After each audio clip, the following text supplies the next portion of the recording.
हुकूमत की जिम्मेदारी ये है कि पाकिस्तान के अंदर अपोजिशन को, जो स्टेक होल्डर्स हैं, उनको ऑन बोर्ड ले, उन्हें हकायक से आगाह करे। वजीर दिफा जो सिक्योरिटी फोर्सेस का एक हेड शुमार होता है, क्योंकि आपको मालूम है कि हमारे आर्मी चीफ साहब भी वजीर दिफा के अंडर आते हैं या सेक्रेटरी दिफा के अंडर आते हैं, वो जवाबदेह है, उसे इस्तीफा देना चाहिए। अपनी जिम्मेदारियां पूरी नहीं कर रहे, ब्लेम गेम इन्होंने शुरू की हुई है। भाई आप हमें बतलाएं कि इतने बड़े बड़े हवादिस जो हो रहे हैं, आप इसके वजूहात बयान करें, असबाब बयान करें, आपने क्या इकदाम किए हैं। आज हम यहाँ मुलाकात के लिए आए हुए थे, आप देखें लाकानूनियत है इस मुल्क के अंदर, लाकानूनियत है। हम आए थे खान साहब से मिलने के लिए, और हमारी मुलाकात पहले भी चंद दिन आए थे, नहीं मुलाकात कर रहे थी, फिर अभी आए, वहाँ पर खड़े रहे 3:30 बजे के बाद हम वहाँ से निकले हैं और हमारी मुलाकात नहीं कर रहे थी। ये लाकानूनियत है। ये कोर्ट ने भी कहा हुआ था इनको कि मुलाकात कराएं।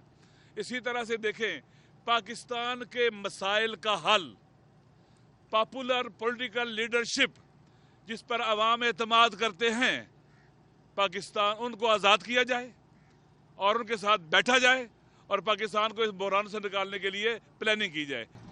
आमतौर पर कौमों पर जिस तरह के डिजास्टर आते हैं तो अपोजिशन हो, हुकूमत हो या कोई भी मुखालिफ जमात हो, वो एक टेबल पे बैठती है। क्या पीटीआई इस वक्त एक टेबल पे बैठने के लिए तैयार नहीं है? बिस्मिल्लाहिर्रहमानिर्रहीम। देखिए, कल तो कौमी असम्बली में सबसे पहले मैं खुद बहैसियत अपोजिशन लीडर मैं उठा और मैंने कहा कि नॉर्मल बिजनेस सस्पेंड करें और हम लोग बलूचिस्तान पे डिबेट करें। वहाँ पे ख्वाजा आसिफ बैठा था, वहाँ पे उनके और वज़रा बैठे थे, उन्होंने डिबेट की ही नहीं, ना पॉलिसी स्टेटमेंट आई। कहाँ पे? ये तो जो फॉर्म 47 की इंस्टॉल्ड रजीम है, ये तो सीरियस ही नहीं है। और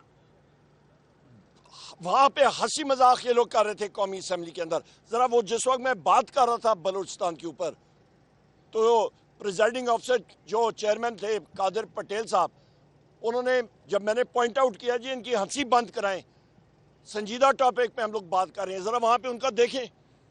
जो ये फॉर्म 47 की गवर्नमेंट है, ये तो संजीदा ही नहीं है। और इन्होंने टोटल, अलामा साहब ने बताया, टोटल न्यूज़ ब्लैकआउट किया हुआ था। कल इनको पॉलिसी स्टेटमेंट देनी चाहिए थी, कौम को, मुल्क को एतमाद में लेना चाहिए था। और उल्टा ये चीज़ें तो अपोजिशन की जितनी हम लोग साथी हैं, आज नहीं, एक साल से कह रहे हैं हालात तशवीशनाक हैं, हालात ख़राब हो रहे हैं, और वो हम पे उल्टा चढ़ाई कर रहे हैं, मुख्तलिफ हम पे मतलब वो कर रहे हैं, इल्ज़ामात लगा रहे हैं। अभी भी वज़ीर आज़म इमरान खान साहब से हम लोग मुलाकात के लिए आए थे, कोर्ट ऑर्डर्स के साथ आए थे, पर नहीं मिलने दिया।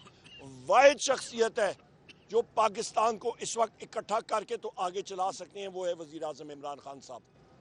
बहुत शुक्रिया। एक मैं इसमें ऐड करता चलूँ, जो उमर यूब साहब ने, अलामा साहब ने बात की है कि कोई भी हुकूमत हो, कोई भी एक ऐसा आउट